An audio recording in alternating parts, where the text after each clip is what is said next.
Vamos lá. Bom, vamos começar nosso webinar. Boa tarde a todos e a todas. Sejam bem-vindos no nosso primeiro webinar sobre o potencial da geotermia superficial como solução de eficiência energética para a indústria e as edificações brasileiras. Bom, desde já gostaríamos de agradecer a presença de todos neste importante momento de compartilhamento dos resultados do nosso estudo. Bom, meu nome é Helene Hoffmann, eu sou coordenadora do Polo Energia na IKEA Consul Brasil. Eu sou especialista em geotermia superficial e estarei aqui a moderadora deste webinar. Então, vamos dar início ao nosso evento apresentando algumas regras para o melhor aproveitamento deste webinar. Então, pedimos que todos enviem seu nome, cargo e organização no chat do Zoom. Convidamos também vocês a escrever seus comentários e perguntas através do chat e indicando também seu nome e organização. E escrevendo a letra P para perguntas e C para comentários e também indicando para quem é a pergunta. Bom, pedimos também para os participantes de desligar suas câmeras e colocar seus microfones no mudo. Os microfones serão controlados por meu colega Victor e que abrirá os micros para os palestrantes. E, por fim, avisamos que este webinar vai ser gravado e a gravação vai ser divulgada no canal YouTube da IKEA.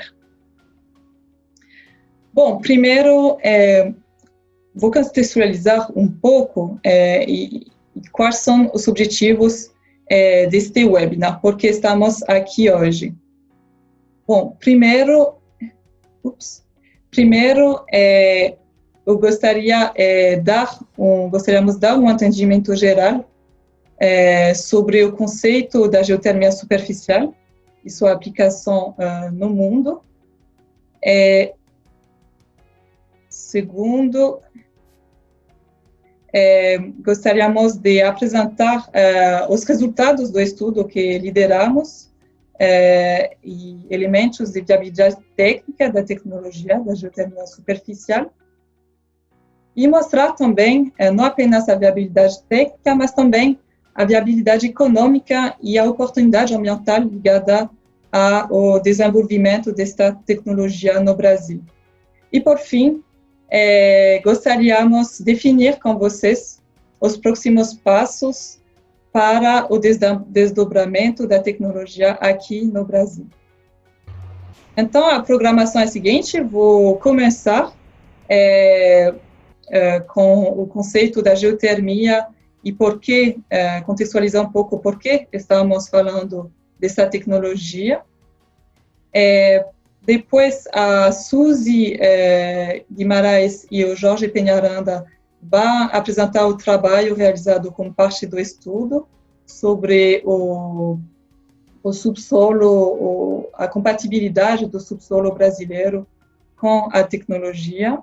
E, em seguida, Alberto, que participou também do estudo, apresentará os resultados das simulações energéticas que ele fez para mostrar a viabilidade técnica e econômica da tecnologia. E, por fim, vou apresentar as oportunidades e os próximos passos para desenvolver a tecnologia aqui no Brasil.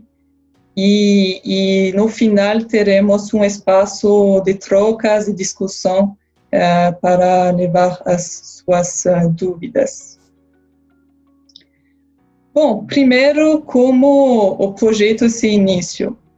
Bom, eu trabalhei vários anos na França, em Paris, no setor da geotermia superficial, dimensionando projetos, acompanhando as obras. E depois de uma viagem no Brasil, eu identifiquei um potencial lá. Eu vi que a tecnologia não era desenvolvida e decidi mudar para o Brasil para tentar desenvolver a tecnologia. Então, eu fui com uma mala para o Brasil e comecei a encontrar, não foi um ano e meio atrás, em 2018, e encontrei os vários atores que já estavam estudando a tecnologia e seu potencial. Então, primeiro, o Alberto, que está aqui com nós, da PolyUSP. Também o Ricardo Hirata, que me introduziu com o Jorge Peñaranda, do CEPAS, do Centro de Pesquisa de Água Subterrânea da USP. Depois, encontrei também o Fábio Vieira e Suzy Guimarães, do Observatório Nacional, que trabalha no laboratório geotérmico. E, por fim, encontrei meus colegas atuais da ICARE Consult.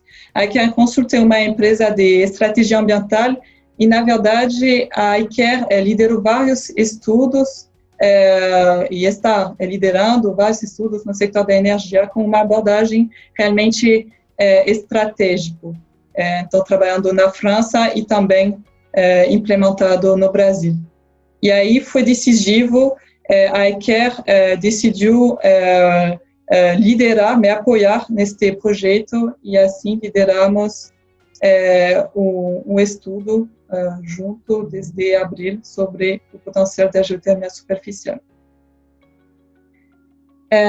Bom, então vou contextualizar um pouco primeiro o que é geotermia, porque na verdade tem vários tipos de geotermia e acho que é importante já dar um quadro e por que falar sobre essa tecnologia. Bom, o que é a geotermia superficial? Bom, na verdade, tem vários tipos de geotermia existente para dois usos diferentes. O uso para geração de energia elétrica e o uso para geração de energia térmica, ou seja, calor e frio. O que percebi aqui no Brasil, acho que a mais conhecida é a geotermia para geração de energia elétrica. Essa está chamada geotermia de média e alta entalpia e requer uma temperatura de recurso superior a 90 graus Celsius.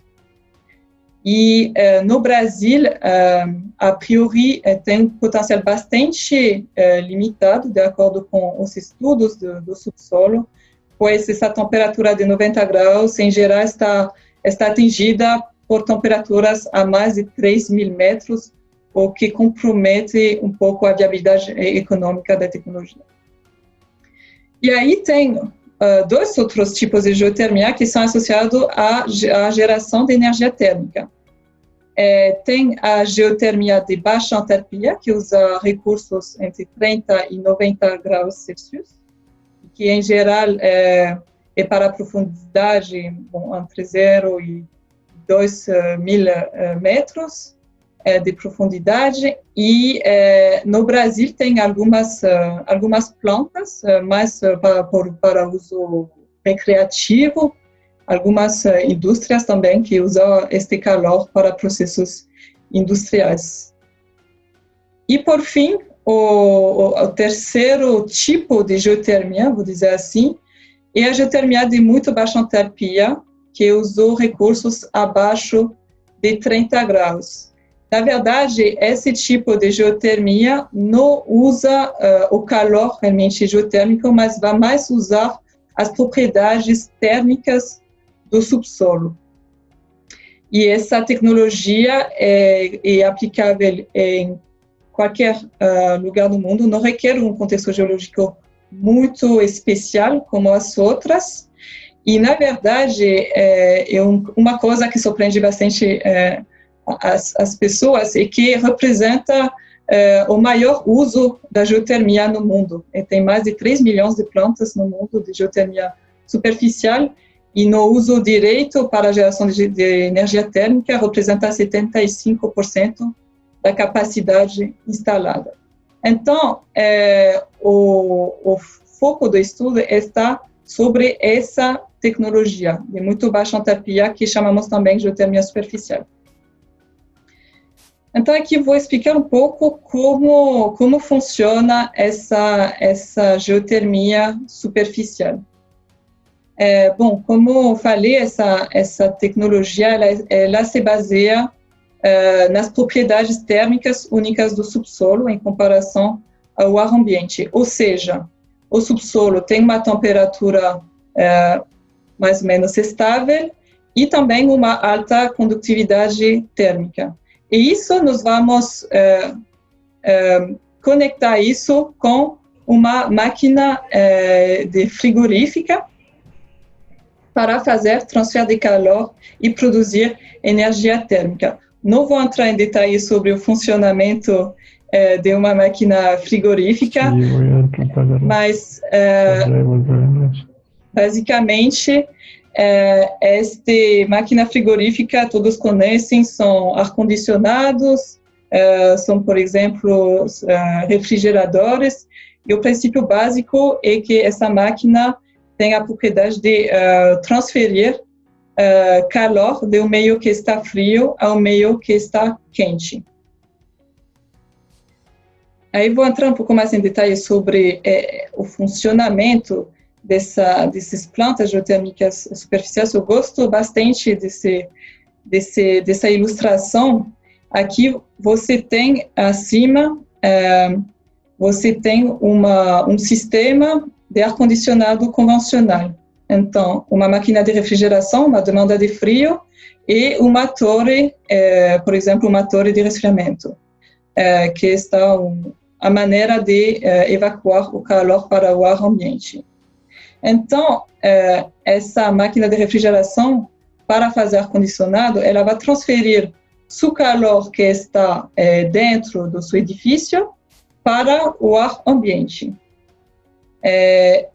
O problema do ar ambiente é que, primeiro, quando você faz ar-condicionado, em geral, está bastante quente afora, e também o ar é um isolante térmico. Então, fica bastante difícil para a máquina de evacuar este calor em um meio que já está quente e também que está um isolante térmico. Então, para melhorar isso, você pode, como para a torre de resfriamento, usar a evaporação da água para melhorar a eficiência energética, mas neste caso você vai usar bastante água e evaporar bastante metros cúbicos de água. Então, aqui a ideia da geotermia superficial é de substituir o ar por o subsolo, porque o subsolo tem uma alta condutividade térmica e também tem uma temperatura estável que é mais favorável para o uso de ar-condicionado ou aquecimento. Por exemplo, não sei, no Rio, a temperatura do subsolo vai ser no meio de 22, 23 graus. Então, vai ser muito mais eficiente de rejeitar o calor do seu edifício, do seu processo industrial, no subsolo, que está a 23 graus, que no ar ambiente, que talvez vai ser a 30 graus. E aí tem um grande ganho de eficiência energética. Então, o que chamamos a condensação geotérmica, que é basicamente a troca de calor com o ambiente, pode ser feita de várias maneiras. Então, pode ser feita por poços de água. Você vai bombear água subterrânea e trocar calor com ela e rejeitar essa água com uma temperatura diferente no mesmo aquífero. Então, a única coisa que altere é a temperatura. Outras maneiras de trocar calor é com tubos que você vai colocar dentro de poços, tubos, circuitos fechados, que vou mostrar depois algumas fotos. E, por fim, tubos também que colocamos de maneira horizontal, e vou mostrar também algumas fotos. Então, tem essas três metodologias de trocar o calor com o subsolo. Então, aqui falei de algumas fotos para entender melhor. Isso foi um projeto da empresa onde trabalhei antes, em Paris, um projeto em Paris. Então, quais são as etapas? Primeiro, você vai perfurar, depois você vai colocar os tubos, Depois, você vai cimentar os tubos dentro do poço. Então, aqui vocês podem ver vários tubos. Na verdade, são dois circuitos para eficientizar a troca de calor. E dentro de cada tubo vai circular água. Mas realmente são circuitos fechados. Não estamos bombeando a água do aquífero nesse tipo de tecnologia de circuito fechado. E aí depois você tem os tubos, você recorda eles no local técnico, no seu ar-condicionado, na sua máquina de ar-condicionado, na sua bomba de calor, para, no caso, você quer produzir calor. Então, para os circuitos fechados horizontais, na verdade, é basicamente a mesma coisa, só que você vai fazer isso de maneira horizontal, em vez de fazer poços. Então, você vai escavar, por exemplo, no seu jardim e colocar os tubos e depois racordar esses tubos no local técnico. E aí, você vai ter essa água circulando e trocando calor com o subsolo. Bom, por que usar essa tecnologia? Bom, como eu falei, primeiro, permite ganhar bastante em eficiência energética para fazer aquecimento ou resfriamento. Mas, na verdade, a geotermia superficial não se resume em uma solução de eficiência energética. É muito mais que isso, tem vários ganhos acima disso. Primeiro, como eu falei, as torres de resfriamento, por exemplo, consomem bastante água, evaporando água. E então, usando a geotermia superficial, trocando para ar-condicionado, você não vai consumir tanto água. Essa solução também tem uma vida útil maior que os sistemas convencionais. Em termos de manutenção, tem muito menos também manutenção, são tubos de plásticos anterados que requerem pouco manutenção. É uma solução que tem vantagem de não ter impacto visual, então isso se refere a quando estamos fazendo ar-condicionado, então não temos esses, por exemplo, split janela que tem um impacto bastante grande. É uma solução silenciosa e, por fim, eu acho isso muito importante, é uma solução que não contribui ao efeito de ilha de calor urbana. Essa ilha de calor urbana, na verdade, os ar-condicionados convencionais, como eu expliquei, eles fazem o quê? Eles vão rejeitar o calor do seu edifício afora. Então, afora, você vai aumentar localmente a temperatura. E isso, na verdade, é um pouco um círculo vicioso, porque o seu ambiente vai ser mais quente, então você vai ter fazer mais ar-condicionado, etc. E a vantagem da geotermia é você rejeitar todo este calor no subsolo. Então, você não vai aquecer os centros das cidades mais densas. Bom, quais são os equipamentos profissionais envolvidos para a implementação da geotermia? Em termos de equipamentos para a parte subterrânea, na verdade, são coisas bastante simples. Para circuito aberto, com aquífero, você precisa apenas de equipamentos de poços de água, e para circuito fechado, são tubos de plástico de PEAD, que se encontram facilmente.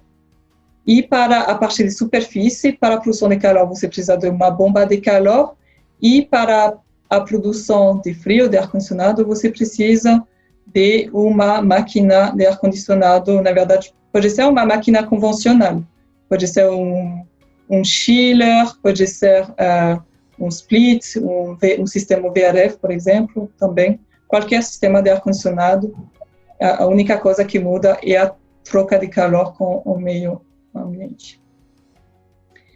E aí, quais são os diferentes profissionais que estão envolvidos? Primeiro, os projetistas de ar-condicionado, ou de sistemas de aquecimento, os consultores de geologia e hidrogeologia, que vão dimensionar os sistemas, as empresas de perfuração e os instaladores de sistema de ar-condicionado e aquecimento.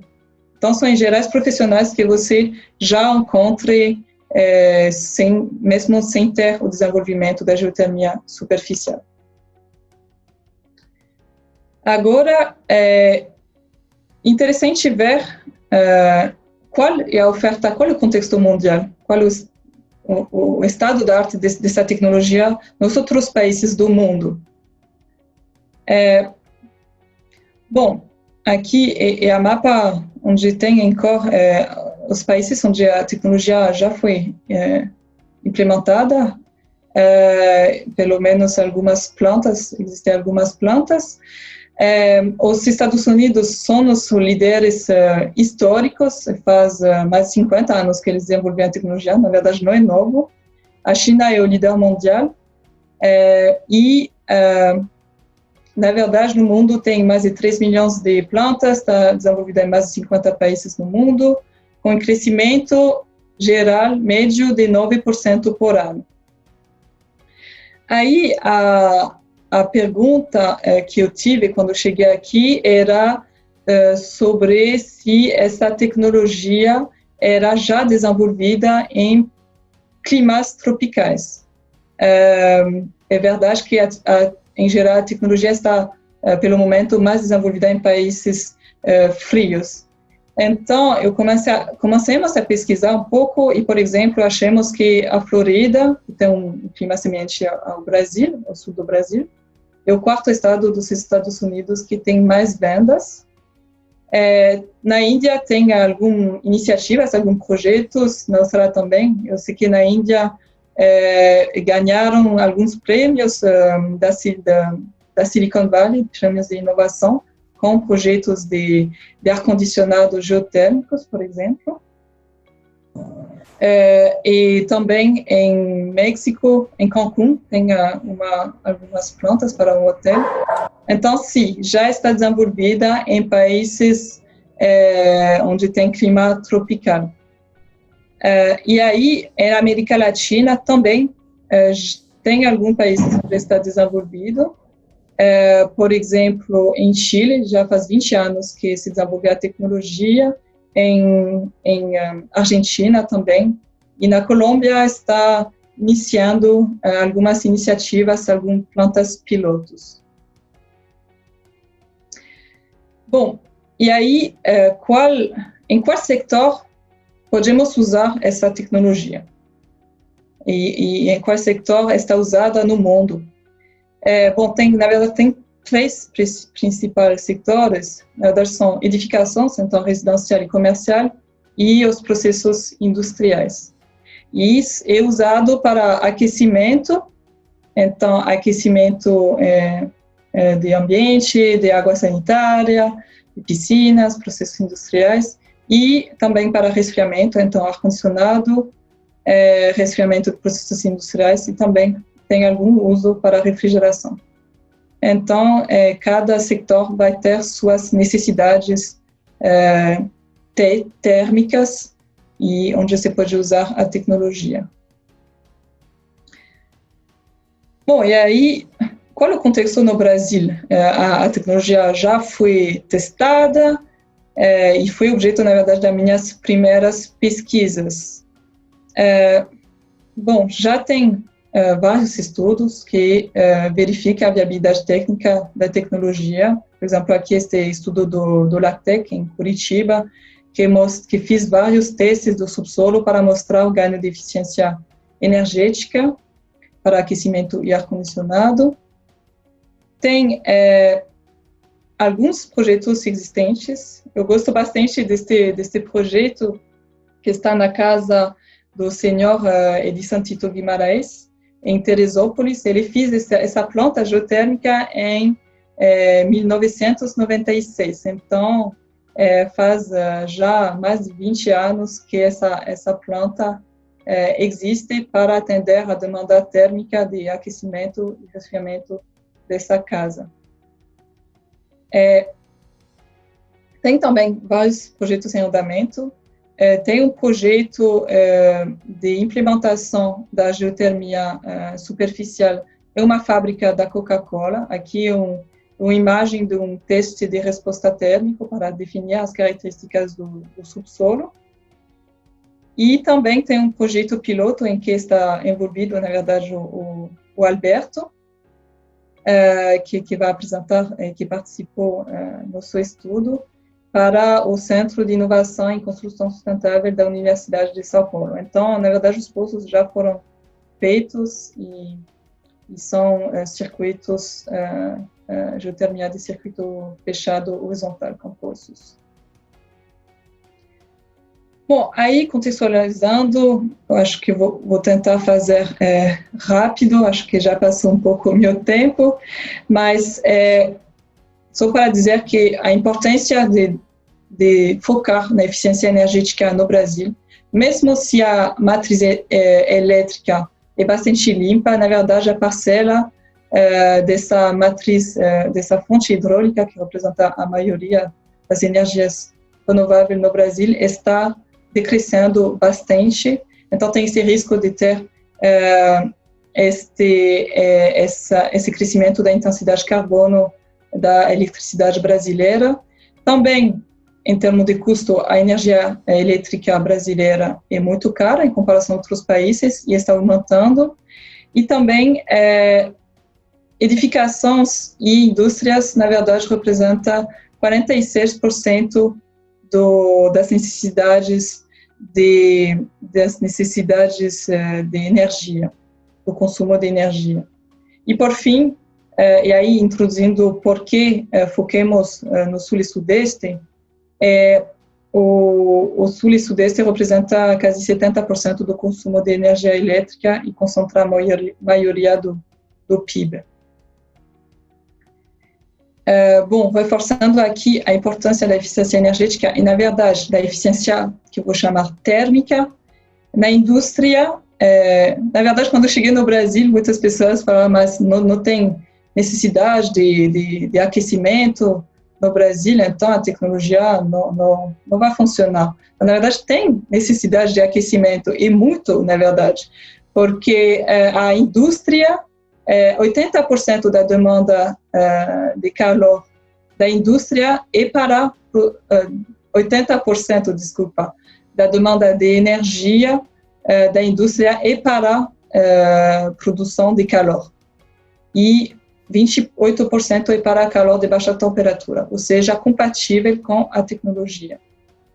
E também para edificações tem uma grande necessidade de ar-condicionado que vai aumentar muito, as previsões mostram que vai ser multiplicado por 9, também por causa do aquecimento global, que vai ter impacto também no pico de energia elétrica. Bom, e aí, uma vez que contextualizamos tudo, essa tecnologia, como está no mundo, como está no Brasil, ok. Então, agora, o que era preciso para realmente verificar, mostrar essa viabilidade da geotermia no Brasil? Então, era preciso de definir o contexto geológico e hidrogeológico e ver se está compatível. O contexto regulatório também, saber se podemos fazer essas plantas. Verificar se os profissionais e equipamentos estão já disponíveis no Brasil. Em quais dos setores econômicos é o mais interessante implementar a tecnologia. E também qual a viabilidade financeira da tecnologia, isso é a oportunidade. E, por fim, o que temos que fazer para desenvolver a tecnologia. Então, como eu falei, foquemos no Sul e Sudeste como parte deste estudo. E agora eu vou deixar a palavra para a Suzy, mas só que vai falar sobre, desculpa, a compatibilidade do subsolo brasileiro com a tecnologia. E eu vou só contextualizar um pouco sobre quais parâmetros eram necessários de verificar para definir essa viabilidade da geotermia com a geologia brasileira.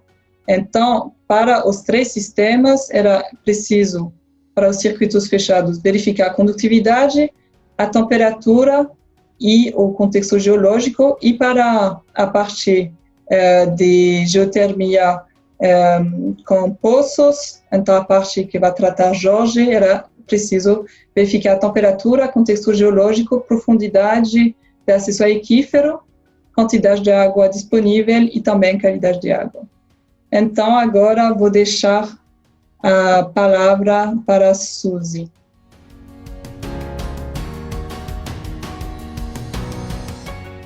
Suzy, que pode projetar, então, sua tela. Ok. Boa tarde a todos. Eu sou a Suzy, né? Vou projetar aqui a minha telinha. Já foi? Acho que sim. Bom, eu sou a Suzy, eu trabalho no Laboratório de Geotermia, lá do Observatório Nacional, e só relembrando aqui, nós temos esse laboratório, ele foi criado aí na década de 90, pelo professor Valia Manatal Hansa, e ele trabalha já com geotermia há um bom tempo, e ele antes trabalhava na USP, né, trabalhava com essa linha de pesquisa de energia geotérmica e de geotermia em si. Então, eu vi alguns comentários que levou 30 anos, né, para poder a USP incorporar nos seus estudos, estudos sobre geotermia e energia geotérmica. E hoje nós temos essa alta demanda, inclusive por baixa entalpia. Enfim, a Ellen nos procurou para entender um pouco o contexto, né, o contexto geotérmico, no caso do foco dela, que é a geotermia de baixa entalpia, mas na crosta superior. Então, nós decidimos focar na região sul e sudeste, pelos motivos que ela já explicou. Então, vamos passar. Enfim, os parâmetros geotermais da crosta. Então, alguns parâmetros que necessitaríamos investigar. Primeiro, a condutividade térmica do solo, né, no caso do estudo mais superficial, tanto através de amostras ou de perfil litológico de poços, e também fazer o cruzamento da geologia, mapa superficial, onde nós temos os principais litotipos, e associar a valores de quantidade térmica desse região. E segundo parâmetro de investigação é a temperatura, tanto a temperatura na superfície, quanto a temperatura lá no fundo de investigação, de profundidade. No caso, nós restringimos essa pesquisa até 200 metros, que é o foco, né, de implantação dessa tecnologia. A partir desses conceitos, desses valores já admitidos, de condutividade térmica e variação da temperatura em profundidade, nós promovemos aí o cálculo do gradiente geotérmico. E esse gradiente geotérmico, como o próprio nome diz, gradiente é a diferença de temperatura em profundidades, ele é obtido a partir desse perfil de temperatura, também pode ser de uma maneira direta ou de maneiras indiretas. Diretamente é fazendo mesmo a medida da temperatura com um termômetro, um termistor, ao longo de um poço e verificando essa medida, esses valores, essa variação com profundidade. E de maneira indireta, a gente pode também chegar a esses valores de gradiente geotérmico através de outros métodos, por exemplo, como método geoquímico, análise de água superficial e água de aquíferos, ou análise geoquímica, geohidráulica daquele ambiente. Nós podemos chegar também nesses valores de gradiente geotérmico. Mas, no entanto, nós preservamos aqui, como o nosso estudo era mais raso, então nós preservamos as medidas diretas, medidas de temperatura em profundidade. Então, com a informação de quantidade térmica e essa variação de temperatura, chegamos ao fluxo de calor, que é a grandeza esperada para a construção de qualquer sistema geotérmico, aí, que é essa variação energética, né, do calor. A área aqui, como já descrita, envolve essas duas regiões, sul e sudeste, né, do Brasil, e geoestruturalmente, engloba aí parte da bacia do Paraná, né? Província Mantiqueira, essa mais próxima aqui ao litoral. O Crato de São Francisco, mais ao sul do Crato de São Francisco, e o sul da província Tocantins. Então, existimos aí uns diferentes contextos geotectônicos nessa área. E envolve esses estados, né? Rio Grande do Sul, Paraná, Santa Catarina, Minas Gerais, Espírito Santo, Rio de Janeiro e São Paulo. Contexto geológico. Então, nós temos o mapa geológico simplificado, né, dessa região. Apesar de ser um nome simplificado, tem muitos litotipos identificados aqui. Maior parte, o grande basalto aqui da parte do sul, né, da bacia do Paraná. E aqui na parte do sudeste, nós temos altos valores de arenitos e sedimentos aqui na parte mais litorânea. Então, de uma maneira geral, nós verificamos essa geologia e, a partir desses litotipos identificados, traçamos aí uma simplificação maior ainda desse contexto geológico, onde caracterizamos como formação cristalina ou formação sedimentar. Porque a variação entre esses dois contextos, da variação da condutividade térmica desses dois contextos, é muito pequena. Então, eu precisava apenas identificar esses dois tipos de formação para poder ver o contexto geral ali, geológico, dessa área. Essas curvas aqui nessas figuras apresentam a variação da temperatura em superfície. Então, nós temos aqui curva de 19 graus Celsius, 23 graus Celsius, só representa a temperatura medida ali em superfície. E o banco de dados, então, do Laboratório de Geotermia conta com mais de 1.400 medidas no território nacional e em plataforma também. Medidas, tanto como eu disse antes, diretamente ou indiretamente, medidas de gradiente geotérmico. Então, nós selecionamos algumas medidas que já tínhamos, que foram incorporadas ao longo desses 30 anos de pesquisa do Laboratório de Geotermia.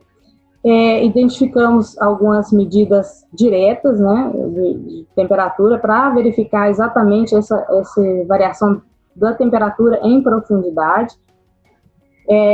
Restringimos, né, a essas duas áreas, e como disse, são dos tipos de medidas CVL, que a gente chama de convencional, que é exatamente aquela perfilagem em profundidade, a medida da temperatura em profundidade, onde você insere uma sonda térmica em um poço que já existe, né?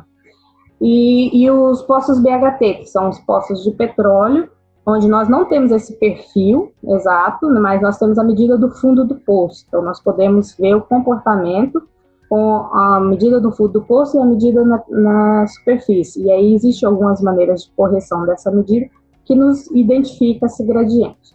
Então, foi utilizado esse banco de dados. Para a condutividade térmica, então, a partir daquele mapa geológico superficial, inicialmente, né, nós precisamos de saber um valor de condutividade associado a um tipo litológico. Então, a partir primeiro daquele mapa geológico, nós identificamos com algumas medidas que já foram feitas em laboratório, e isso está na literatura, né, está divulgado, esses valores de condutividade térmica para esse tipo litológico. Então, nós fizemos uma associação entre os tipos litológicos que existem na região e os valores encontrados nessa literatura. E aí, identificamos os valores médios para cada província geotectônica. Então, aqui, por exemplo, a bacia do Paraná, nós encontramos uma média de condutividade térmica de 2,8, por exemplo. Da bacia de Campos, que é aqui no Rio de Janeiro, por exemplo, seria uma média de 2,4. Essas médias identificadas estão descritas no trabalho aí de Vieira, em 2015. Então, a partir daqueles mapas de geologia, atrelamos os valores de condutividade já medidos E é importante notar que esses valores de condutividade foram medidos para a região também aqui do sul e sudeste, porque é o mesmo litotipo com diferente ambiente tectônico, ele tem diferentes variações de condutividade térmica. Então é importante ter os valores exatamente daquela região. Então aqui formamos então esse mapa de distribuição da condutividade térmica superficial. Eu estou utilizando aquela informação geológica superficial da região sul e sudeste, admitindo que a maior parte dos ambientes aqui, da região, extensão, a condutividade térmica ela não mede menos que 1,9, o que era foco do estudo de acordo com a tecnologia implementada. Se a condutividade térmica fosse muito baixa, não é aconselhável aplicar aplicabilidade. Então, como ela mediu a partir de 2 watts por metro Kelvin, essa tecnologia é amplamente aplicada. E será que isso tem uma variação quando eu saio do superficial, eu chego ali a 200 metros, por exemplo? Então, foi feito também esse estudo em alguns poços que nós tínhamos o perfil litológico em profundidade, foi feito esse cálculo para saber se essa condutividade térmica ela está diminuindo, ela está aumentando, como que é o comportamento dessa condutividade térmica em profundidade, até a profundidade limitada de 200 metros. Então, aqui como se faz, né? Tem um perfil litológico e vários litotipos diferentes, cada um tem o seu valor de condutividade, e calculamos, então, a média ponderada nesses poços. E, então, identificamos aí o nosso mapa, mostrando aí a variação da condutividade aqui já em profundidade, utilizando aquela média ponderada dos poços que nós tínhamos perfil litológico. E é importante ver os valores, né, de condutividade térmica que está dentro do que nós estávamos esperando, né, acima de 2 watts por metro Kelvin, que era esperado. Temperatura superficial e em profundidade. A superficial, isso aqui é um perfil térmico de um poço, né, onde nós temos aqui a variação da temperatura nos primeiros metros ali, é considerada a zona rasa, onde a temperatura ela é influenciada basicamente pelo o que vem externo, né, o que vem de fora, que a gente chama de variação sazonal do ambiente. Uma zona intermediária ali, onde a temperatura externa também afeta nas medidas do poço. No entanto, ela já começa a se estabilizar, mas essa zona que é a zona exatamente de interesse, ela pode ser considerada como a média anual das temperaturas externas, por isso que nós precisamos ter esse monitoramento externo da temperatura, e a partir de uma zona que, nesse caso desse poço, a partir de 50 metros, né, é considerado já uma zona profunda, onde a temperatura externa não tem tanta influência, né, nessas medidas de temperatura aqui, nessa profundidade, e aqui é o que a gente determina o gradiente geotérmico, que é onde ela é altamente influenciada.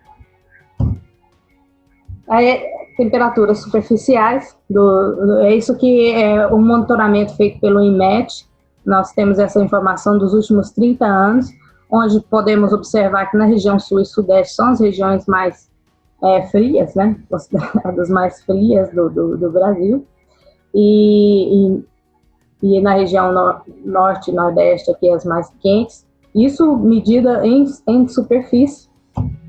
Agora isso aí, a temperatura em 200 metros, a partir daquelas medidas, daquelas perfilagens térmicas, paramos lá em 200 metros, onde nós temos aqui o gráfico está mostrando a temperatura na superfície, mas os pontos, em cada ponto que eu tenho um perfil térmico, eu estou identificando a temperatura em 200 metros. Então, por exemplo, na região sudeste, aqui no vermelhinho, os pontos vermelhos, a temperatura seria maior que 26 graus Celsius, na profundidade de 200 metros. Então, esse estudo é feito para ver essa variação de temperatura, e a partir daí, calculamos o gradiente geotérmico, que é a variação da temperatura pela profundidade. E como eu falei antes, são os dois métodos utilizados aqui, que é o convencional, esse CBT, que é uma variável desse convencional, e o método BHT, aquele poço, variação da temperatura só do fundo do poço, e eu pego a média anual. Então, aqui é o gráfico da variação do gradiente geotérmico na região sul e na região sudeste, com aqueles dados, esses triângulos que são os pontos onde eu tenho dados perfilados ou diretamente ou indiretamente. Nesse caso, nós utilizamos só medidas diretas. E aí nós mostramos aqui a variação do gradiente geotérmico aqui, onde nós temos um baixo gradiente geotérmico aqui na região de São Paulo, mais próximo à região, próximo ali ao sul de Minas, e nós temos uns altos valores térmicos aqui na região sul, ou em Minas, quase próximo a Goiás, que é a província Tocantins, que é considerada mais altas as temperaturas mesmo. Então, essa distribuição do gradiente geotérmico foi possível a partir daquelas medidas que nós fizemos, e aí identificado variação da condutividade térmica, variação da temperatura em profundidade e esse gradiente térmico, foi possível, então, integrar ao estudo que a Helene promoveu. Acho que é isso que eu tinha para mostrar para vocês.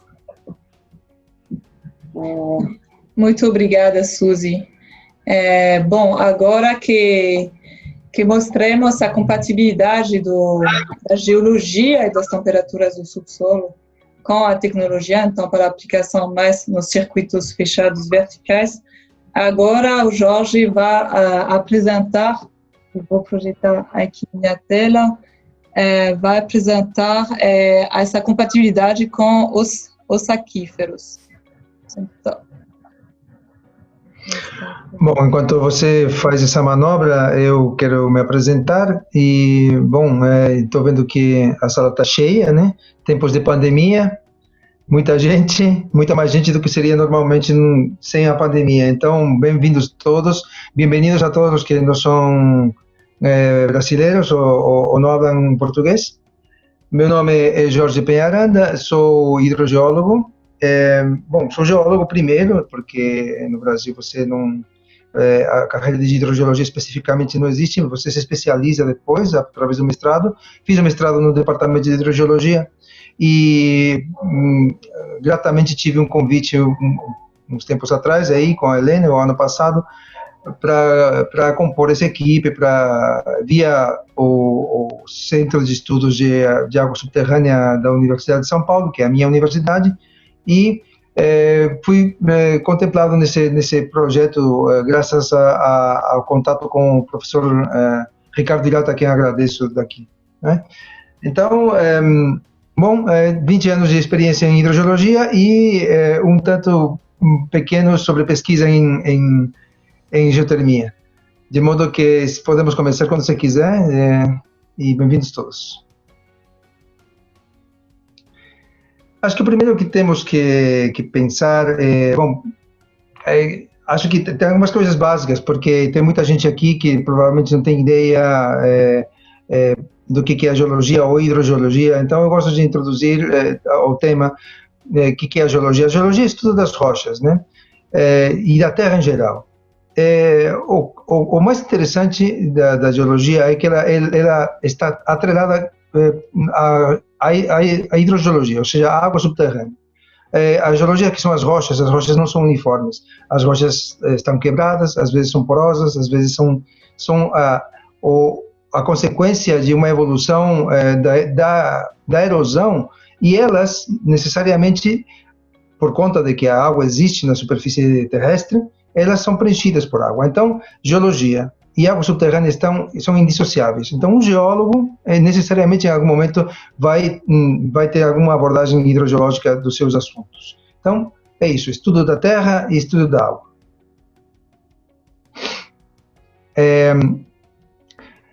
Gosto de fazer uma analogia, Helene, quando for para passar os slides, eu te falo, tá? A analogia que eu gosto de fazer do estudo da geologia é a seguinte: você tem que imaginar um ovo, certo? O ovo é a Terra, para quem... Bom, a maioria de nós acho que acredita que ela é esférica. Então, a casquinha desse ovo é tudo que a gente conhece sobre a geologia. Todos os poços mais profundos que foram feitos, toda a hidrogeologia, toda a água que está lá contida, está nessa casquinha de ovo. O resto, a gente conhece indiretamente. Então, o papel do geólogo pode passar o seguinte, é realmente investigar essa casquinha. E nessa casquinha que estão as chaves de tudo, de toda a dinâmica da água e da dinâmica terrestre. É o seguinte, essa anterior é um geólogo perdido aí, tentando achar alguma resposta, e esse é um hidrogeólogo típico, né, que está sempre fuçando dentro, mexendo dentro de poços e fazendo experimentos. Enfim, geologia e hidrogeologia, indissociáveis. Então, quando a gente fala sobre as características da geologia brasileira, né, já entrando no tema da geologia do Brasil, é importante entender que é bem característico da geologia brasileira uma grande heterogeneidade. Porque é um terreno bastante antigo, bastante complexo e bastante grande, né? Portanto, é heterogêneo, de muita geologia, é bem complexo. E outro elemento, somos um país continental, portanto, as escalas de trabalho são muito grandes, ou seja, às vezes um mapa geológico ou hidrogeológico, ele não tem o detalhe que a gente precisa, né? Então, feita essa introdução, né, e entendendo que a geologia brasileira é heterogênea e complexa, temos mapas de geologia e toda a questão da geologia e da hidrogeologia será bastante complexa em análise, mas podemos fazer generalizações. E uma delas é a simplificação que a Suzy já tinha comentado, né, de dividir o território brasileiro e a geologia do sul, do sudeste, em grandes grupos, como são o terreno cristalino versus sedimentar. E eu vou explicar já o que é um terreno cristalino ou terrenos cristalinos versus sedimentares. Voltando um pouquinho para trás, esse mapa já tinha sido mostrado pela Suzy. O que podemos ver aí são uma infinidade de cores diferentes que significam rochas diferentes. Então veja toda essa complexidade. Mas quando a gente simplifica, seguinte slide, por favor. A simplificação da simplificação é que todo esse tipo de rochas que a gente viu, elas podem ser divididas em rochas cristalinas e sedimentares, o que para o estudo da hidrotermia e da hidrogeologia é fundamental, porque vai implicar em custos diferentes quando você perfura em rochas cristalinas e em rochas sedimentares. Isso é fundamental para entender a viabilidade econômica de uma coisa ou de outra. E eu queria lembrar aqui, aproveitando esse slide aqui, eu tenho umas notas aqui, lembrando da casquinha do ovo? Pois bem, isso aqui é a casquinha do ovo em perfil, não é? É como um corte de um bolo. Do lado esquerdo, se você, Suzy, puder sinalizar, aí temos o que chamaríamos de terrenos cristalinos, ou seja, são terrenos fraturados. Então, onde a água penetra. Obrigado, Helena. O que vemos ali é justamente algumas características típicas. Quando a água entra lá, ela se armazena nessas fraturas. E o que podemos deduzir é que as fraturas são aleatórias muitas vezes. Então, uma das questões fundamentais sobre os terrenos cristalinos é a aleatoriedade da presença da água. Às vezes está em muito volume, outras vezes em muito pouco volume. Diferentemente, os terrenos sedimentares, à direita, Helena, por favor, é isso aí. Nós temos que imaginar aí uma escala de centímetros, tá? Do lado, o terreno cristalino ali pode ter escalas de centímetros até metros, né? As fraturas podem ser muito grandes e muito pequenas. Quando estamos falando de terrenos sedimentares, vamos ver uma profusão de grãozinhos de areia cheios de água, igual quando você vai na praia e você pega aquela areia molhada, mas enfim, essa água está dentro desse tipo de terrenos. Isso para diferenciar duas coisas importantes, que nos terrenos cristalinos é aleatório, que a condutividade térmica neles é melhor que na sedimentar. E na sedimentar, a presença de água é mais previsível, né? E também a sua condutividade é um pouquinho mais dificultosa. Em termos econômicos, do lado esquerdo da tela, os terrenos cristalinos são muito mais facilmente... a tecnologia os custos de perfuração são um pouco menores do que o sedimentário. Acho que isso é uma mensagem importante. Seguinte, por favor. Então, para o estudo, quais foram os pressupostos hidrogeológicos para o estudo da água, ou seja, da capacidade de troca da água? Primeiro que a água tem um conservadorismo térmico, quer dizer, a água não muda, ela não muda a temperatura dela, ela é constante em geral, né? Isso é bem típico dos aquíferos, tá? Ela vai manter uma temperatura constante ao longo do tempo. Depois, que para as águas subterrâneas até uma certa profundidade, a influência do grau geotérmico é pouco relevante, né? O terceiro ponto, e mais importante de todos, é que, e a Suzy já mencionou, né, que uma premissa importante é que, para os efeitos de entender a temperatura da água subterrânea, a temperatura das águas dos aquíferos e das águas subterrâneas vai ser igual ao longo de todo o ano à média climatológica daquele ponto. Ou seja, eu posso deduzir, sem necessidade de fazer grandes estudos, que em Curitiba, se a temperatura média do ano é 18 graus, a temperatura da água subterrânea ao longo de todo o ano será 18 graus. Isso é por conta do conservadorismo que é próprio da água em conservar a temperatura. Isso é empírico, isso é uma premissa hidrogeológica que todos os hidrogeólogos conhecemos. Seguinte, por favor.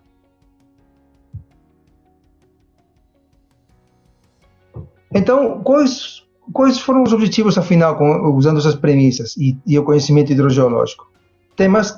Mapas temáticos simplificados das duas regiões de interesse. Então, nós procuramos gerar mapas de níveis de água, para saber a que profundidade está o nível da água, ou seja, isso é importante quando você vai fazer uma perfuração e um investimento, tem que saber a que profundidade está o nível da água para saber como o teu sistema vai ser dimensionado. Segundo, vazões médias dessa água, porque tem sistemas que precisam de água, só o fato de encher o sistema precisa de água. Então, temos que ter alguma ideia de que vazões de água tem aquele aquífero, quanta água podemos tirar dele.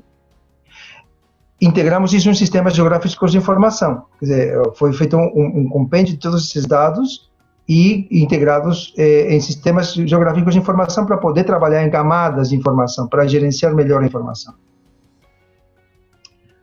E também, né, a geração de uma definição das temperaturas médias dos aquíferos, ou seja, mapas de temperaturas médias esperadas para uma determinada geografia. Esses eram os objetivos. Seguinte, por favor.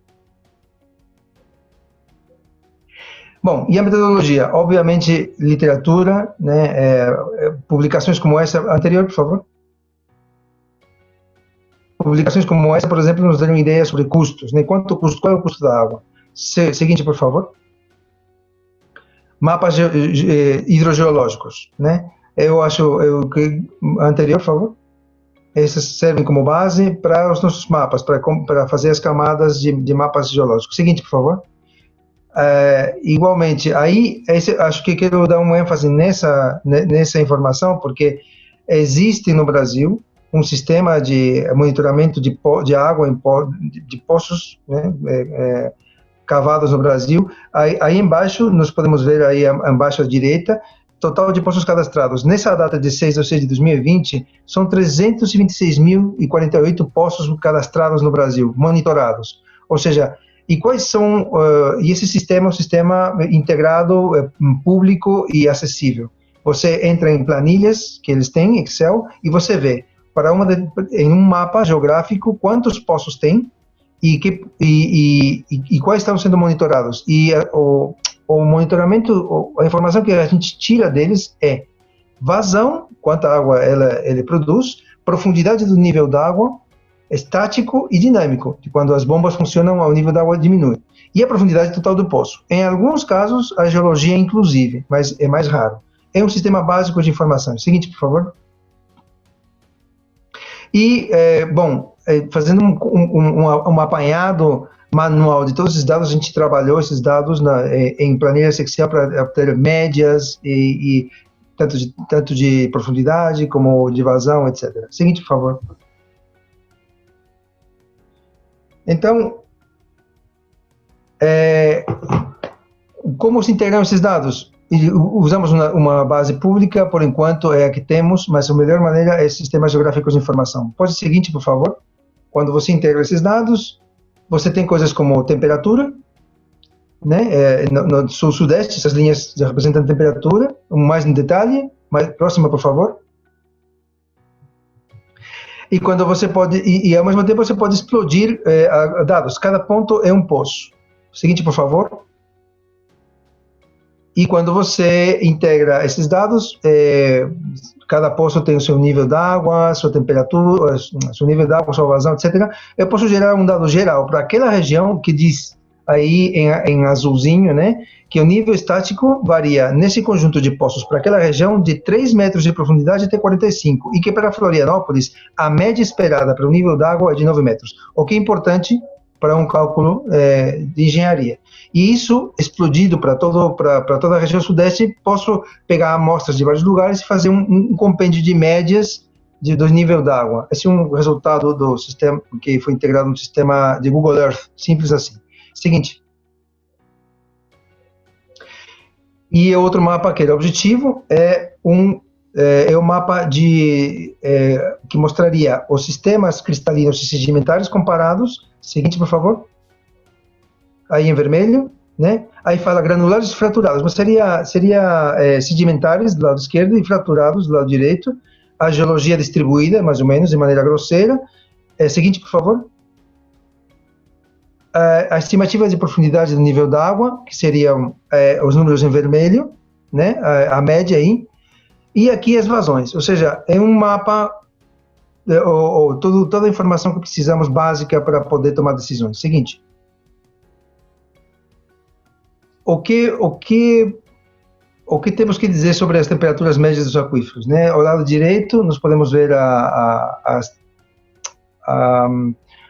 o mapa das temperaturas médias anuais no Brasil, né? E que o aquífero está equilibrado com essas temperaturas médias anuais atmosféricas. Portanto, o aquífero está em equilíbrio térmico com o subsolo, então a conclusão é que podemos usar esses dados climatológicos para deduzir temperaturas. Anterior, só para finalizar, e que em profundidade o que pode ser feito é um cruzamento das temperaturas médias anuais com o gradiente geotermal. Seguinte, e a pergunta é, temos experiência no Brasil de perfuração? Sim, muita. Se a gente, uma pesquisa histórica sobre as empresas de sondagem de poços indicam que desde 1858 se perfura no Brasil. Praticamente começou com a pesquisa em petróleo nos Estados Unidos. Isso já veio desenvolver a tecnologia no Brasil desde há muito tempo. Tem uma empresa que tem 60 anos. Né? As empresas têm total capacidade de perfurar. Temos empresas que perfuram em petróleo, como não, então água subterrânea sempre foi um uso em grande escala no Brasil, então temos tecnologia brasileira que abarata bastante os custos, né? Temos experiência, temos pelo menos 5.000 profissionais, estimados 5.000 profissionais que trabalham como geólogos, engenheiros, com experiência nisso. E o mais difícil, que é mais mosca branca mesmo, são hidrogeólogos. Somos poucos, se formam poucos por ano, mas a estimativa no momento é que tenhamos no sul-sudeste uns 40 hidrogeólogos com experiência profissional e acadêmica com os assuntos de hidrogeologia. Seguinte, por favor. É isso, já tinha esquecido, fui no embalo, desculpa. Obrigado. Que bom. Obrigada, Jorge.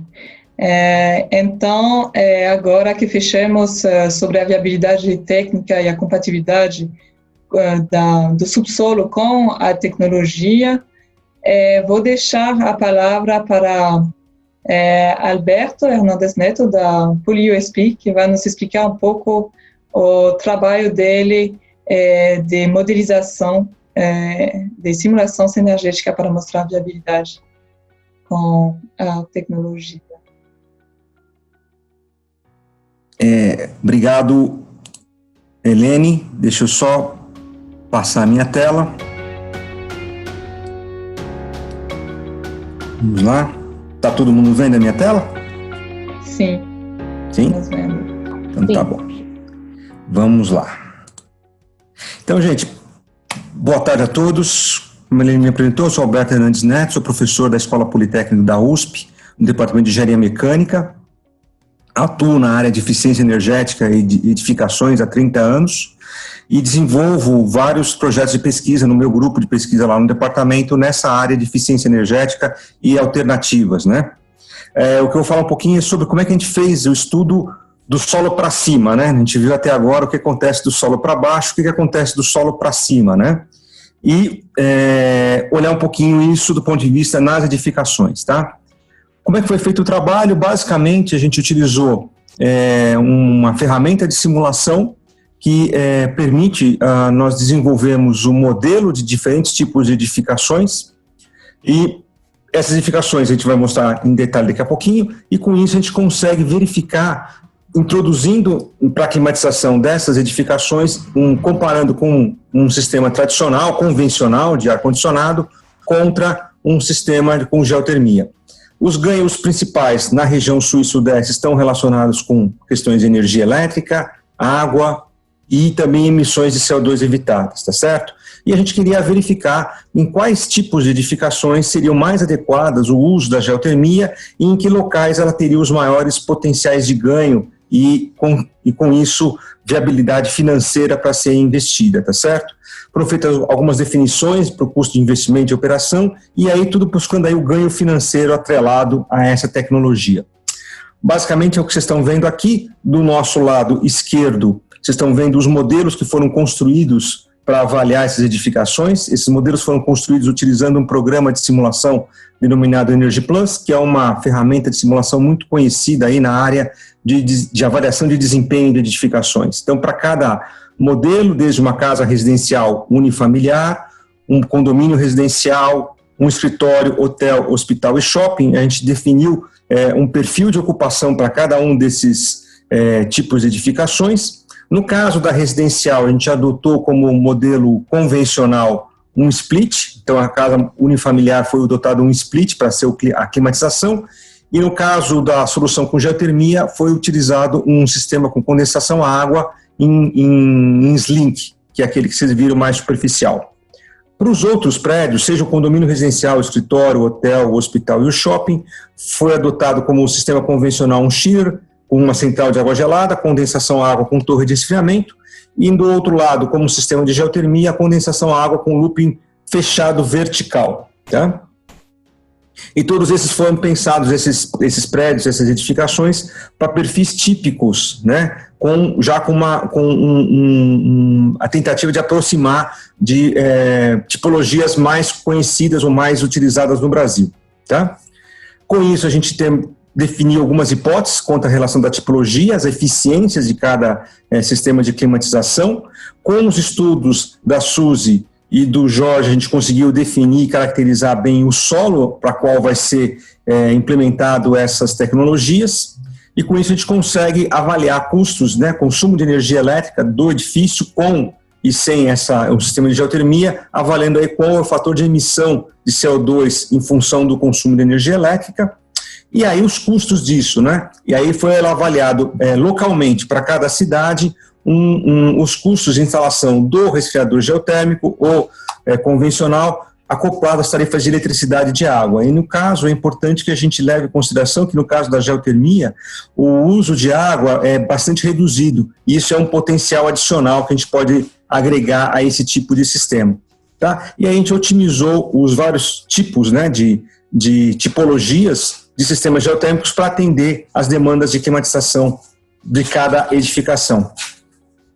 Aqui vocês veem o resultado geral, em que eu vejo aqui os ganhos que eu tenho de economia por tipologia, e vocês veem que o ganho principal, os maiores ganhos estão concentrados em hotéis e shoppings, apesar que a gente tem ganho em todas as outras tipologias, tá certo? Mas essas foram as duas que mais forneceram aí valores mais interessantes de redução de economia de custo, né? Sendo que um grande custo, como está mostrado aqui à nossa direita, está associado à redução de consumo de água. Tá? Como você sabe, a gente tem em hotel e shopping, a gente tem uma demanda por água significativa, tanto pela torre de resfriamento. Então, aí, isso tem aí um ganho significativo que proporciona ao sistema de geotermia uma vantagem adicional aí para os nossos estudos, tá certo? Lembrar aqui que a gente tem, para esses estudos todos, a gente levou em consideração os aspectos de tarifação de energia e de tarifação de água. Então, muitas vezes, o que a gente encontra é que, muitas vezes, até para uma região que não tem, talvez, um ganho energético tão grande, como é o caso do Rio de Janeiro, a redução lá na cidade do Rio não foi tão grande quanto em outras cidades, mas quando você acopla os efeitos da tarifação de energia e de água ao custo, né, e à avaliação financeira, ele acaba tendo um ganho significativo. Então, toda vez que for feita uma análise dessa, né, é importante que a gente leve em consideração as tarifações, tanto de energia quanto de água, tá certo? E todos esses estudos foram feitos, né, pensando aí numa solução para uma vida útil de 20 anos, tá? E aí a gente tem aí uns ganhos bastante significativos, como vocês estão vendo, para São Paulo, Shopping Center tem um ganho bastante, né, expressivo, tá certo? No caso aí de Porto Alegre, a gente tem aí ganhos aí para economia de água bastante também significativas, e a gente vai com isso, né, lembrando que a gente fez para as cidades que estão voltadas para o sul e sudeste, e aí a ideia também foi que com isso a gente também olhasse para o setor, para o mercado dessas capitais, mostrando que a gente tem aí um potencial bastante grande de aplicação dessa tecnologia. Aqui é um exemplo, né, que a gente fez alguns estudos de alguns cenários, tá? Para vocês terem uma ideia, nós tínhamos um cenário base que a gente, em princípio, colocaria 100% da demanda de climatização só fornecida pela geotermia. Um segundo cenário, nós chamamos de cenário 1 aí, que seria um sistema híbrido, em que metade da demanda de resfriamento seria feita por geotermia, metade por convencional. E um cenário 2 em que a gente olhou para esse cenário, pensando em custos de perfuração levantados aqui no Brasil. Por que a gente fez essa diferenciação? Porque em alguns casos o custo é realmente bastante alto, o custo inicial é bastante alto, se a gente for colocar 100% de geotermia. Então a gente avaliou a possibilidade de fazer um sistema híbrido, para com isso ter uma viabilidade melhor, né, ter um payback um pouquinho mais curto.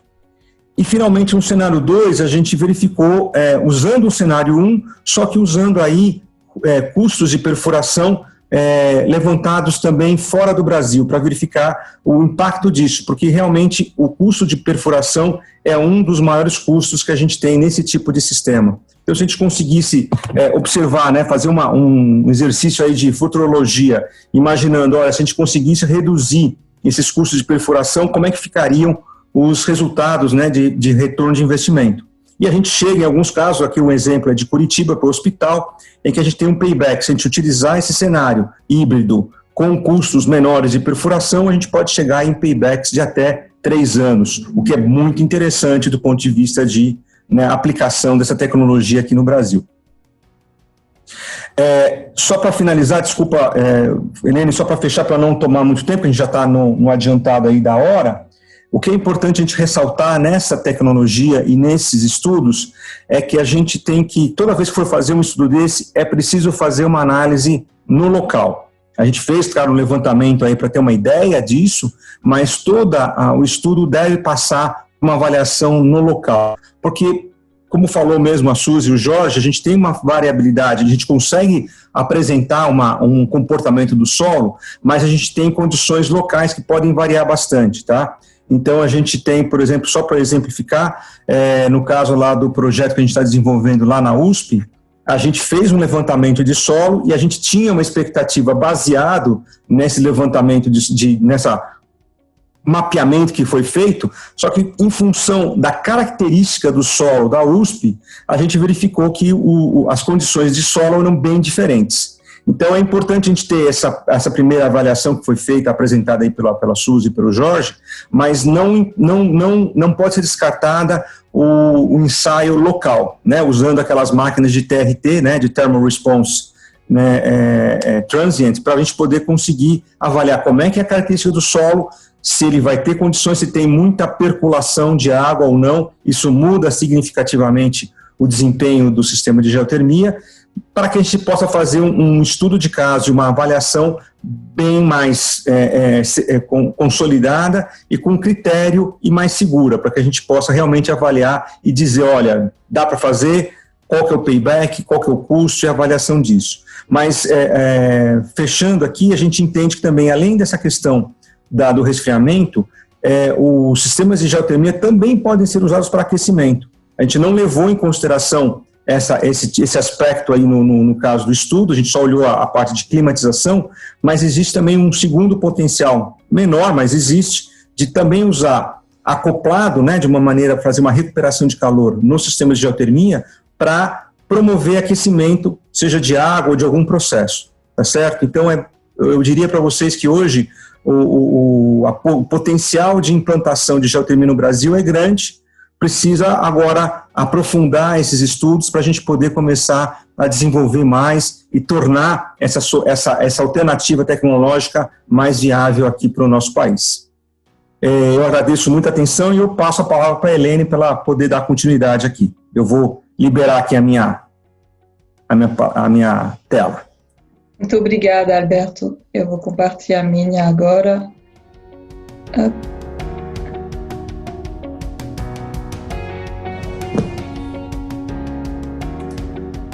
Ok, então, agora que fechemos sobre a viabilidade em edificações, e Alberto Nada já introduziu na seguinte parte, falando de aquecimento, agora vou explicar um pouco também qual é o potencial para também o setor industrial. Vou só passar rapidamente os slides. Está aqui. Então, aqui na verdade, um estudo que foi feito pela ADEME, a Agência Francesa de Meio Ambiente, que levantou as diferenças, faixas de temperaturas dos processos industriais e comparando com a produção de energia térmica da geotermia. Então, aqui nas setas verdes, podemos ver que tem vários setores industriais que estão compatíveis com a geotermia superficial, que tem uma faixa entre, vamos dizer, -5 até 100, 150 graus de produção térmica em termos de temperatura. Então, esses processos podem ser aquecidos pela geotermia ou pré-aquecidos também, funciona para pré-aquecimento, e está bastante compatível com indústria do têxtil, bastante também com alimentos e bebidas, que vou apresentar no seguinte slide.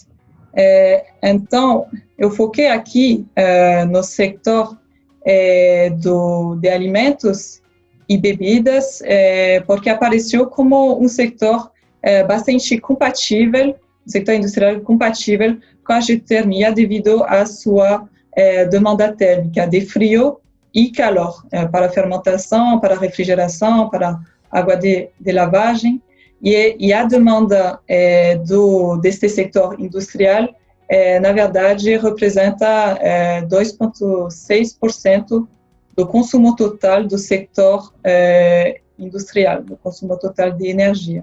Então, é um consumo significativo que poderia ser atendido pela geotermia, por exemplo. Bom, então, só para concluir sobre os trabalhos do Alberto, da Suzy e do Jorge, então mostremos que o contexto geológico e as condutividades são compatíveis com o uso da geotermia, que essas temperaturas podem ser estimadas em quase qualquer lugar local das duas regiões. As características dos aquíferos são mapeados, já tem os profissionais de perfuração e conhecemos o ganho de eficiência graças ao trabalho do Alberto para os edifícios e conhecemos também a tipologia da demanda térmica dos vários setores industriais do Brasil.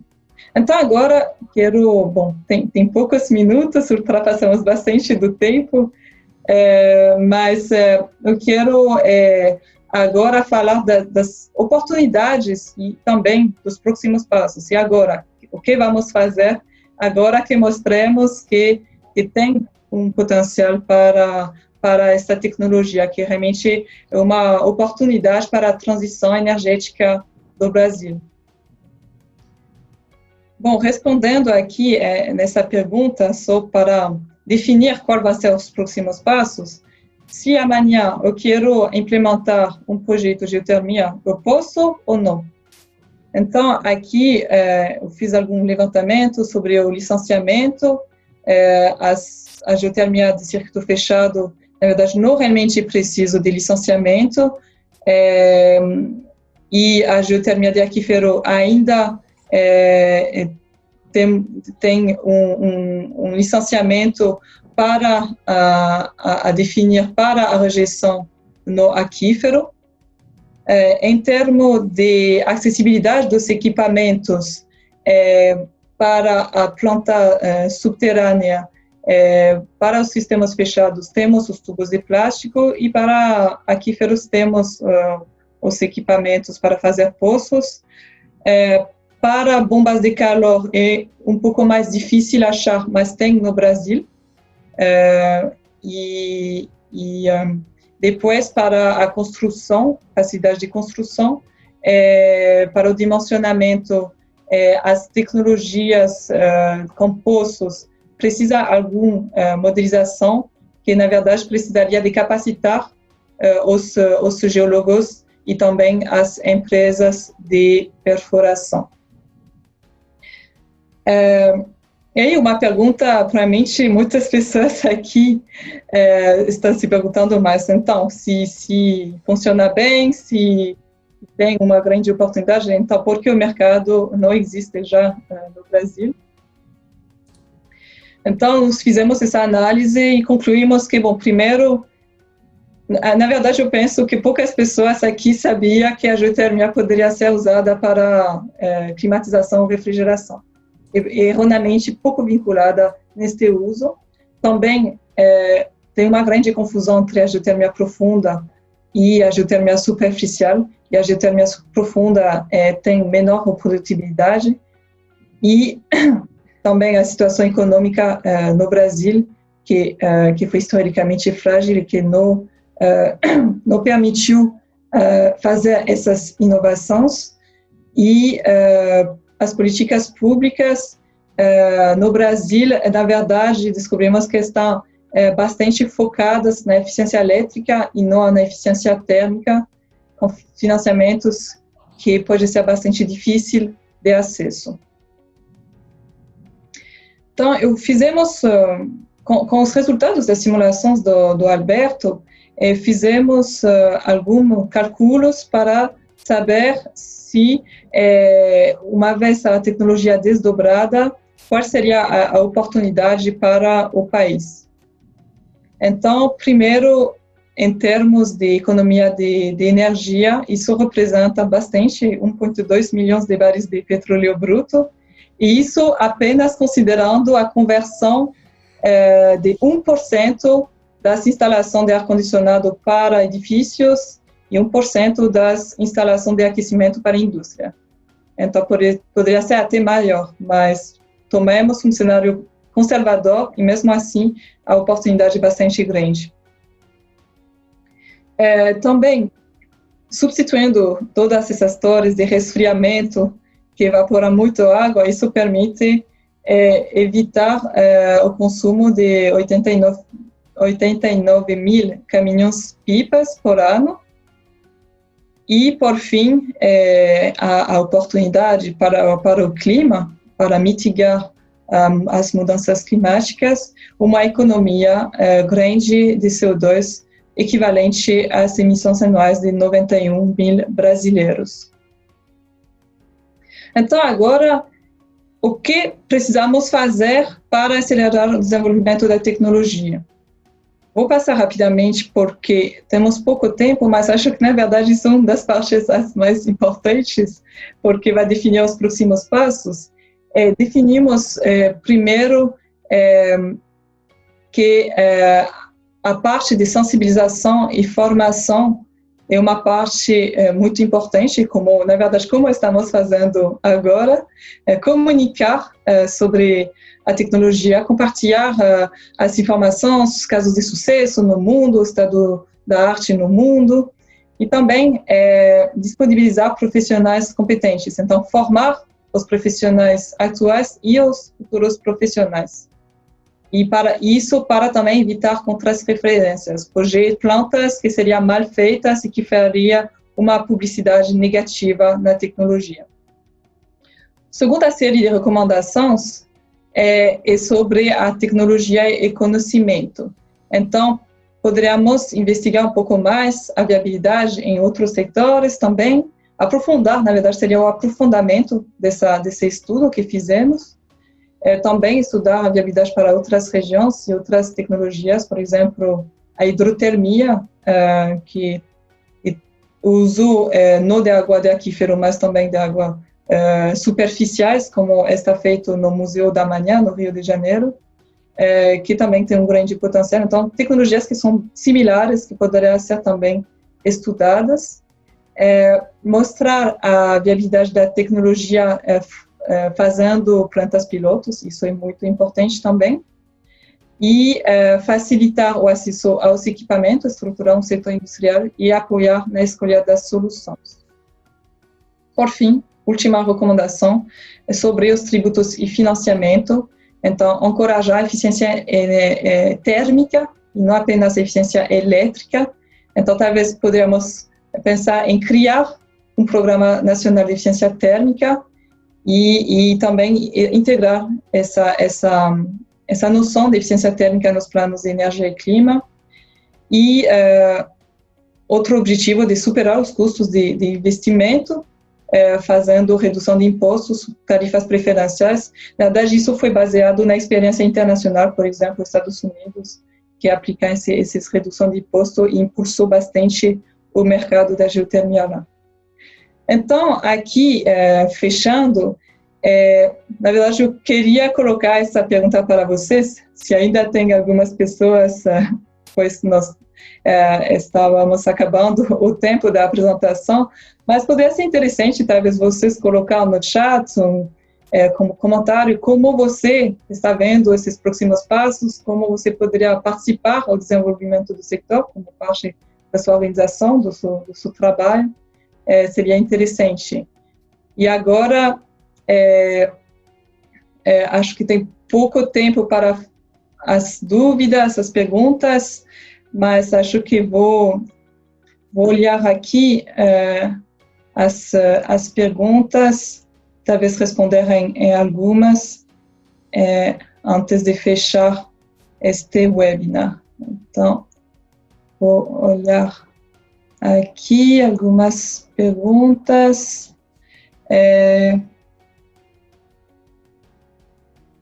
Na verdade, acho que tem uma pergunta do João Figueira, do IST Lisboa.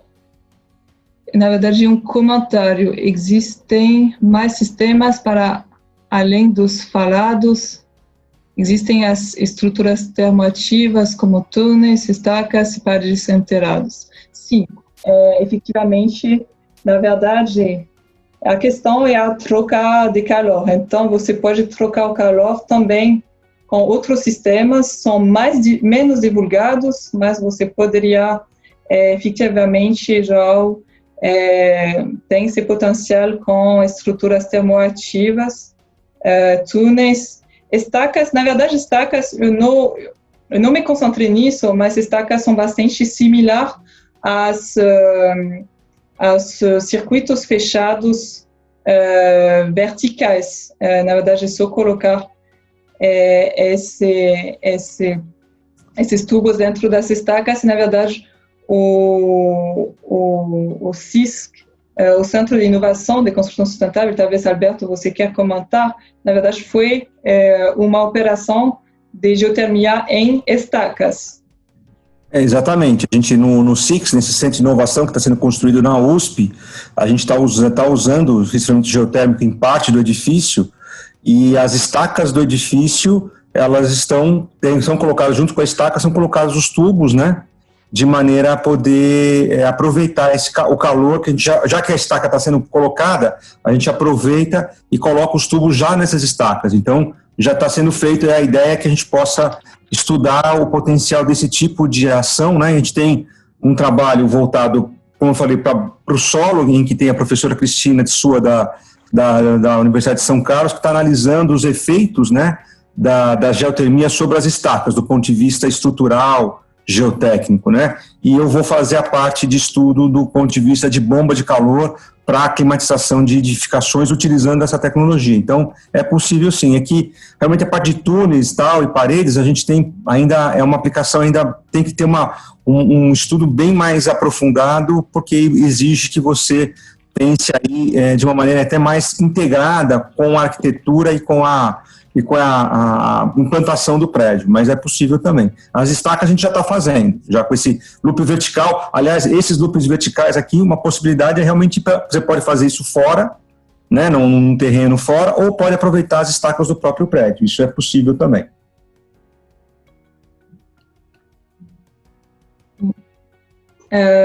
Então, acho que tem uma outra pergunta aqui do Jairo Pires. Por que utilizamos tubos U nas estacas geotérmicas e não tubos em helicoide, que teria maior troca de calor? Na verdade, da minha experiência, na França, o tubo U é o mais usado. Na verdade, eu nunca vi nos meus projetos tubos helicoide. Eu nunca foquei realmente, comparei as eficiências entre esses diferentes tubos, talvez. Posso fazer uma parte, Helene? Sim, pode fazer, na verdade. No caso do SIX, o professor Lisboa, né, a ideia é realmente, você tem diferenças de desempenho, sim, se você faz em duplo tubo, triplo tubo ou em hélice. E existem diferentes pesquisas feitas aí fora, né, informando que talvez o hélice fosse mais viável, ou teria uma eficiência maior. Então, por conta disso também, no nosso projeto lá na USP, a gente está colocando estacas adicionais fora do prédio, justamente com diferentes configurações de tubo, para a gente poder entender o quanto isso afeta o desempenho do sistema de geotermia. Além disso, a gente está olhando também diferentes materiais, para o grout, né, que é o cimento que vai junto com a estaca, e também diferentes tipos de solo, né? Diferentes tipos de enchimento dessa estaca. Então, a gente está estudando desde a questão da operação em si da bomba geotérmica, né? Bomba de calor geotérmica, como também como esses diferentes aspectos, seja da configuração do duplo tubo ou de hélice, e os materiais que compõem as estacas, quanto elas interferem no desempenho do sistema de geotermia. Então, faz sentido a colocação aí do professor, e a ideia é justamente a gente poder analisar. Existe uma certa discussão sobre qual a combinação melhor para fazer isso. A gente está justamente analisando isso agora, a partir do momento que a pandemia sair, a gente conseguir terminar de construir o prédio. Nós estamos aí com as obras paradas em função aí da nossa quarentena. E tendo esse olhar também mais de implementação, acho que também tem que ser abordado a facilidade de colocação desses tubos helicoides que talvez não foram desenvolvidos, ou menos desenvolvidos, porque são mais difíceis ou precisam um diâmetro maior do poço, que impacta, na verdade, no custo também de investimento. Então, tudo sempre um balanço técnico-econômico. Perfeitamente.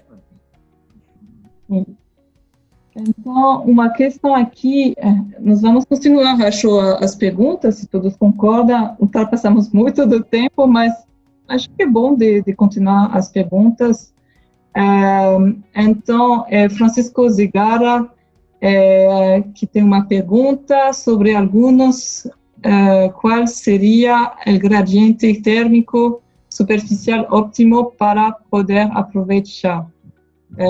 Então, acho que vou responder, talvez Suzy também pode responder, mas acho que, na verdade, depende realmente de que uso.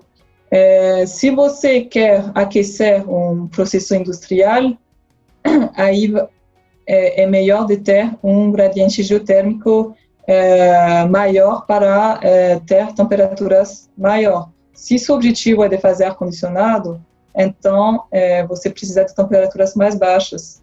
Então, não tem números, e realmente depende do seu uso. Não sei se alguém quer complementar, mas acho que é a resposta. Depende da demanda, tá? Se você precisar de uso para processo e aquecimento, um gradiente térmico maior vai ser mais favorável, né? Já se você tiver uma preocupação com climatização, se você tiver um gradiente térmico menor, é mais interessante porque você consegue uma temperatura de solo mais estável, aí vai ser mais interessante do ponto de vista de eficiência, que é o grande ganho que a gente tem com a geotermia para a climatização é justamente você rejeitar o calor que você tem que retirar da edificação para um meio com uma temperatura mais baixa e estável, né? Então isso é aí que está o grande ganho, né? De você fazer o rejeito de calor numa torre que está sujeita às condições climáticas do ano.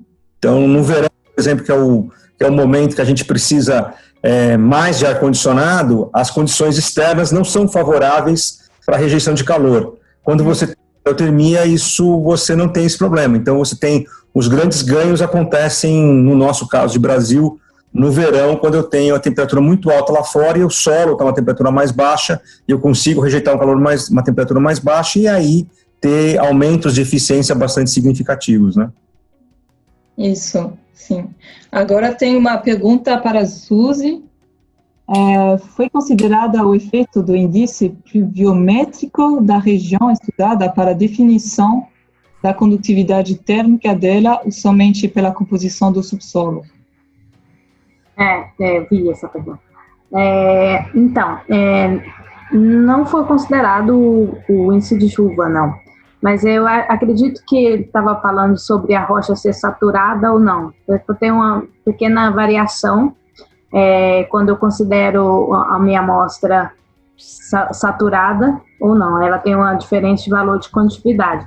Nesse caso, nós consideramos, nós temos medidas em laboratório de esses diferentes litotipos, tanto da amostra seca como ela saturada, mas nós consideramos ela seca porque nós estamos considerando exatamente a parte superficial. Quando o nosso contexto ele ultrapassa lá o aquífero, que tem que levar isso em consideração, aí sim os cálculos são feitos nas amostras saturadas. Acho que é isso. Sim, na verdade, complementando, se a água, a saturação permite, sim, melhorar, aumentar essa condutividade e também ajudar na troca de calor com a circulação, se tem circulação de água. Agora, uma pergunta do Cleberton Felício. Tendo em vista que esses profissionais e serviços no Brasil atuam basicamente na área de petróleo, isso não dificultaria a aplicação na área de refrigeração comercial e residencial nas cidades devido aos custos. Na verdade, não tenho certeza que esses profissionais e serviços atuam basicamente na área de petróleo.